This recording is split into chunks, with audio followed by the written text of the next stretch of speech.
Is the traditional high-rise office tower environment as we know it becoming a dying art in 2026? And the tip of the spear that kind of sent me down this rabbit hole of a thought exercise that inspired today's video was the recent announcement with AT&T. If you happen to have not heard that news, one of the biggest companies that exists in totality has said they're now going to move their global headquarters, which is based in downtown Dallas at the moment, roughly 40 minutes above that to the city of Plano, Texas, which is full-on mature suburbia. And what they're leaving to do that is what you'd probably picture. You know, they are in a full-on vertical 37-story building in a really urban environment, and they're going 22 miles to the north to do the opposite, basically. They're instead of go long lean, they're gonna go horizontal, and they're gonna spend billions to do it, by the way. And you could say there's, you know, the low-hanging fruit stuff of a company this large over time has employees strewn about, and in the name of consolidation, that's nice to bring them together.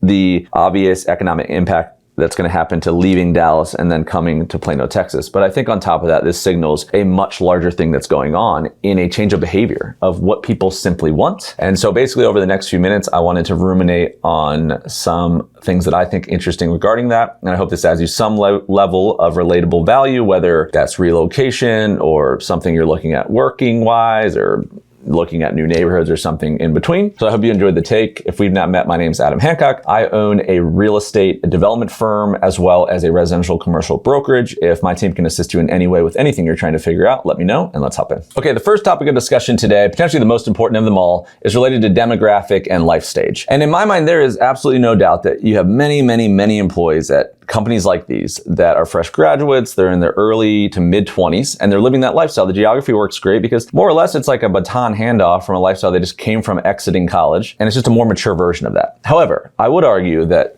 I would guess the majority of the employees that are the basis for a company like AT&T are really in their like maybe early 30s to mid 40s. And I'm no longer day to day in the corporate America world necessarily in this situation, but I was for a very long time when I was in corporate finance. And now I sit here today and I'm at 39. I have 2 kids under 9. Pretty much all the people I know are 38 to 45. Most of them have more kids than me. And we all live a very similar day to day. 5 of the 7 days a week, it's around school commutes and not to mention all the weird timing of the event. We're doing like popsicles with pops at 11:30 a.m. on a Tuesday, an art show at 2 p.m. on a Thursday where proximity to those things would matter and availability to get to them would matter. All the sporting events, like my kids are involved in all kinds of stuff and I have a 4-year-old and 8-year-old and most people have 3 kids they're juggling all around, splitting time. A lot of the parents I know are dual working households. Like what kind of house would you want on top of that? 2 to 4 kids and a dog that are active. You have safety, you have the school zones, how many different neighborhoods to choose from as you jump around and want to go up or down or over in an environment. And if you look at where the companies are currently based for the most part that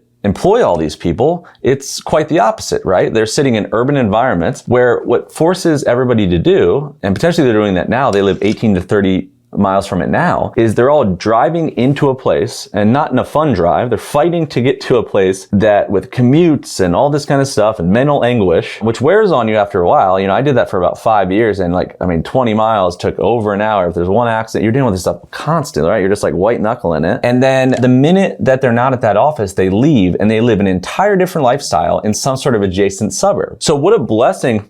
One, for like a company like AT&T, they're potentially moving to the area where most of the people are already kind of living their day to day. And imagine that whole burden being lifted off these people because a lot of people are choosing to just separate the lifestyle from the workplace because they kind of have to. Because living in the city is materially different than living 20 miles above it in any city. And then on top of that, just think of what an intelligent move from just a longevity standpoint. It's not like AT&T is going to go anywhere, but as far as like attracting talent and expanding and setting a precipice for all these kind of things, why not go to where the people are already going to go? You know, and one of the things that Texas excels in general, North Texas especially, is it creates a hub environment that is very, very smart residentially as it applies to what the commercial needs are, right? Because these people you have to give them what they want personally to get what you need corporately. And you have the second most new construction neighborhoods actively being built in the entire country. In Dallas-Fort Worth, number 1 is Houston. It's the buyer advantage of going to an area and saying, I don't just have one suburb to pick from, I have 4 to 5. I can choose to go 7 miles further and save $100,000. I don't just have one neighborhood in all these areas. I have 20, which gives me different builder variety, different floor plans, different types of homes, different amenity needs, different sporting environments. And it creates a population where you can kind of live, work, and play in an insulated environment. And almost everyone I know, as much as I loved getting the jollies of the city, these days where these companies are going, I think you can make an argument that there is almost zero need other than an occasional dinner or something like that, staycation, to go into the city at all. And I think it materially changes the peace that people are going to have living day to day for these formidable years. Okay, thought number 2 is around the idea of placing meaning on vertical versus horizontal. So how important is a sprawling campus kind of environment from an office standpoint versus a amenitized vertical building, like a nice Class A building that doesn't take up a lot of room on the ground, but could go infinite stories basically. And I actually thought about this a weird amount with a project, because we're building an office condo project right now that is actually a stone's throw from this one. You know, to me, in a perfect world, if I could call the shots, I would want this thing to be maybe 7.5 miles or under, a close radius in perspective to whatever you deem close, to where I live. Because I would really want to lessen what that burden is. And then you throw on top of that, 7.5 miles in Plano, Texas, or something like that is not the same as 7.5 miles in downtown Dallas. So overall, it's closer, less time for nonsense, and it's more enjoyable while doing it. Number 2, I really value some sort of, it doesn't have to be crazy, but some sort of walkable mixed-use space. I don't just go to a place that's like in a standalone industrial park. I go to a place where, you know, in our scenario, the one we're building up here in Plano, you could walk to a coffee shop, you can walk to a gym, you can walk to a lunch spot. There's a couple different choices of lunch. You can come back from dinner if you want, but that really pick your poison of most of the things you'd want, especially if you're on like a defined, you're a really busy one, or you're just on a defined lunch break hour. How nice would it be for your utilization of that hour to be almost all your time? Third, I would say, again, because we're saying perfect world, that's not enough for me. I also want the entire campus's location to be near the other commercial environments that I want to be near, if you could be near, right? So like here, it would be like, there's a really nice one called Legacy West that's kind of a mixed use indoor-outdoor mall kind of environment. There's another one called Stonebriar. There's another one called Grandscape. The Dallas Cowboys headquarters is over here. It's at the Star in Frisco, which is right above here. So if you did want to drive to something, you also have that. So it's a value on top of value on top of value. It gets really hard to argue that you got anything wrong with that. And so when you look at a company like this doing that, if you said, okay, I want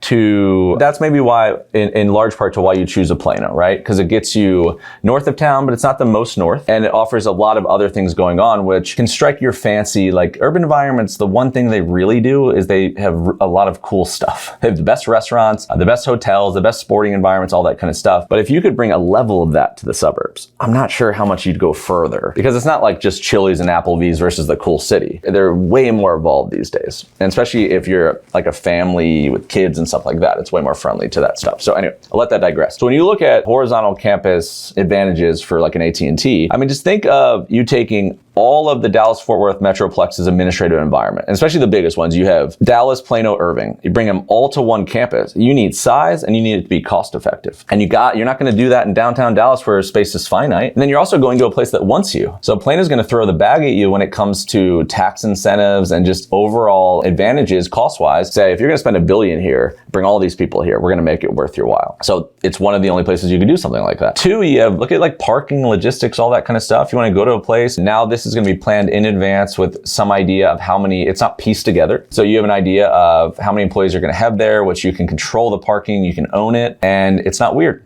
And it's not hectic. You're not street parking and worrying about like, that's annoying one, and let alone the cost and that kind of thing and the inconsistency of it. I mean, a bunch of one-way streets and you're trying to find parking, but also like safety-wise with like property damage and your own physical body damage. And I think safety is a concern for a lot of people. And then you have amenities. We've been thinking about this a lot on the development side as of late. It's like kind of, what do you mean by amenity? What do people actually want, right? In these vertical buildings, you have, a lot of times you have, it's really modern, clean, you have health and wellness, you have a lot of stuff going for it. But because of where they're based, the town is the amenity. Campus this size, not only do you have that close radius to the stuff I mentioned, but they're going to be able to do a myriad of hospitality-based stuff to make it much more pleasant for people to come to that place and stay at that place, which is going to help retention. It's going to help all of it, mental health, all that kind of stuff. And you're going to do that with a building that you're deciding to build today. Everything gets more innovative over time, but you also have the space to do it. You can only force so many things in a vertical building that's skinny. You're going to have internal walkability, collaboration. Why bring all these people together if you're just kind of like, everybody come to the conference room and do this traditional stuff? You're going to have loads of intentional environments to take people out of their normal day-to-day,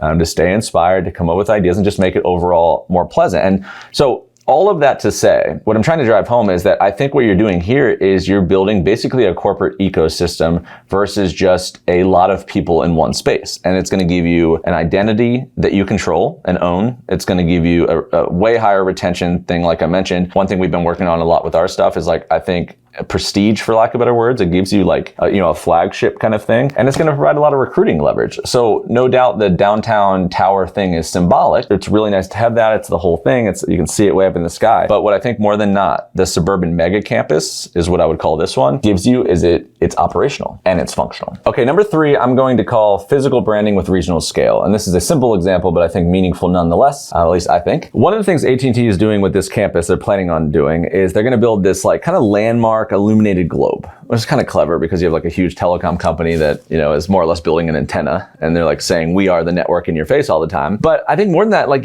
for lack of better words, you're planting your flag, you're in this community now, we are here to support this community, and we're portraying stability, we're portraying a foundation. This is going to be where we operate out of. And it's the same way that I've been thinking about this like own versus lease thing a ton lately, because I really dislike corporate leases. And it's the same idea with that. Like if you're a family office, a law firm, a wealth manager, something like that, for the most part, you are kind of what you are, where you are, what you're portraying is your business. That is your community. And I think there's something to be said for picking the right location and having enough control and ownership of that location to put your best foot forward, which in essence could be one of the most integral parts of success in general. All right, my 4th and final thing I want to mention today is there's probably some sense of a long-term real estate arbitrage with all this kind of stuff. If you take any downtown environment like a Dallas, you're going to have elevated and inconsistent vacancy rates. You're going to have the same with demand. There is going to be a level of safety perception issues, aging vertical towers that require reserves and assessments and these kind of things. You go an alternative to that, a suburb like a Plano or any suburb that kind of surrounds a town within a somewhat decent radius. Here they're gonna have 54 acres of control. It's newer and innovative, like I mentioned earlier, so it's intentional, it's purpose-built, that kind of thing. It's gonna be, the way that the campus is gonna be arranged is going to be smarter, basically infrastructurally. Newer energy-efficient buildings because it's gonna be delivered in 2028, not 20 years ago. They have future expansion room because of the scale of it. I've already mentioned the tax and cost savings benefits to entering into a town that wants you. So in essence, this becomes, in my mind, probably a 25 plus year strategic asset rather than you thinking of it as just leased office space. All right, folks, that is a wrap for today's video. I really hope you enjoyed the take. Again, my name is Adam Hancock. If I can assist you in any way, please consider reaching out, call, text, email, anything in between. Maybe you just want to have a short conversation. I would love to kind of see what you have going on. I also have made kind of a high-level macro guide for DFW specifically, so it'll give you a little lay of the land and nice little flip book. The link will be below in the description box below. And then lastly, I have an email list that's not spammy, but kind of a brain dump, different version of this that allows me to stay a little bit more in real time, what I'm working on, what I'm thinking through, what I'm trying to figure out, what I'm working on with other customers, that kind of thing. So it could be potentially useful, minimum once a month, but usually I try to get 2 to 3 a month if possible. So get involved in anything that you think would make sense for you. If you don't do anything, I appreciate you taking any of your valuable time to hear what I have to say, and we'll see you on the next one.